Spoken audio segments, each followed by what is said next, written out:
Here you can see my setup, stainless steel beaker, because stainless steel won't react with sodium hydroxide, whereas it will glass, aluminum, copper.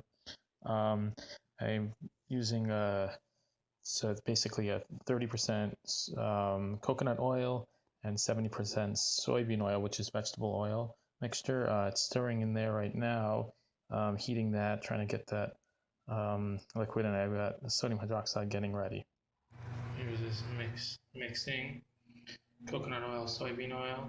I feel like hot plate wasn't heating up at first. Yeah, so now it is, and gradually getting up to temperature. While the oils are stirring and heating right now, we can get the alcohol ready. So basically, ethanol is often used, just from reading different, I guess, often I was reading a bunch of labs for how to make soap in like university labs, and I found a really good one. And then actually one of them used ethanol, one of them did not. I'm going to go ahead and use ethanol. But yeah, so it helps, it makes sense because ethanol should be somewhat soluble, I guess, in oil, and it's obviously soluble in water, whereas sodium hydroxide water solution wouldn't normally mix with oil. So this helps helps the mixture and helps the reaction probably speed up. Yeah, so that's good. So that's basically what I'm doing here, and just pouring in the ethanol and getting that ready for the sodium hydroxide.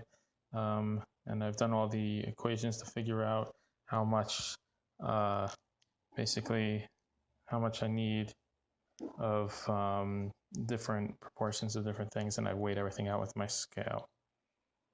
And that is all done, and now it's just sitting and waiting.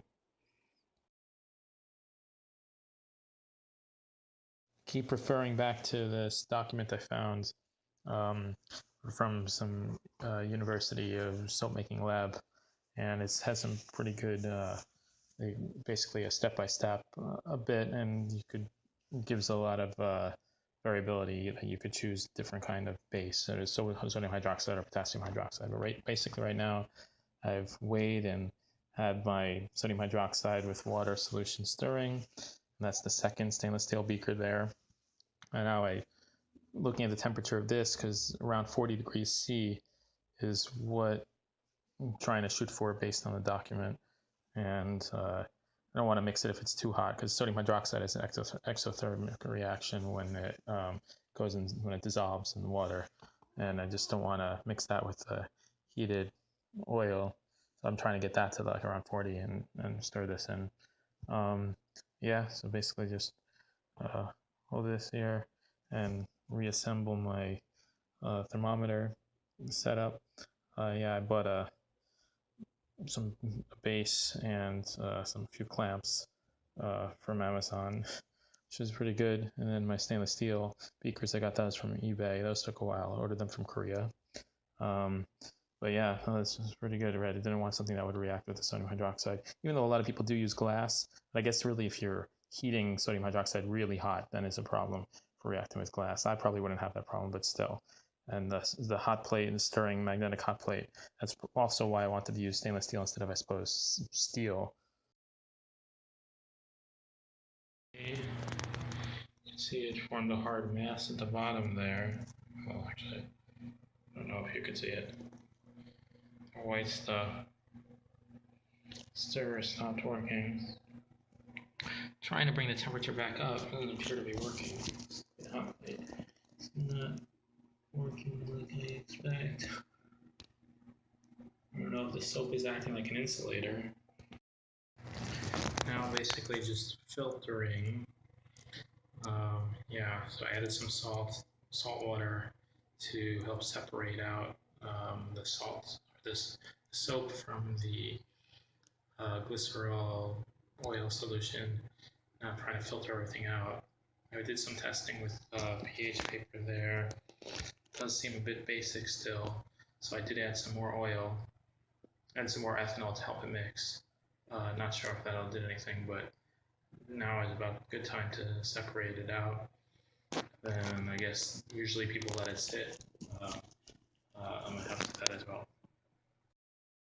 almost done filtering soapy mixture. It's still pretty caustic when I test it with the pH paper. We could do it right now. Let's see. Watch this. Dark purple, and that means you're not good. Yeah, but most people let it sit a while and stuff. So I'm putting it in here, paper towel there, try to soak up some of that liquid, and then I'm gonna kind of get out the solid stuff and I don't know, somehow I guess solidify it, maybe refrigerator or something. But yep. So I'll let it sit for a week or something, and hopefully it's good. And that should be a glycerol oil, and then salt water solution. Yeah.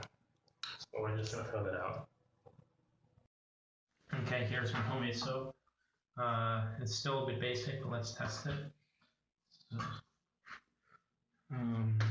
okay, so we take a pH paper, over water. Yeah, so now, if I remember correctly, that is around a pH of like 11, but okay, but maybe we'll let it sit some more. But we could show that it actually does a job. Let's see.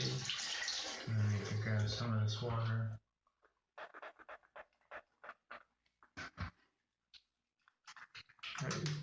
As you can see, a nice lather. So does being red.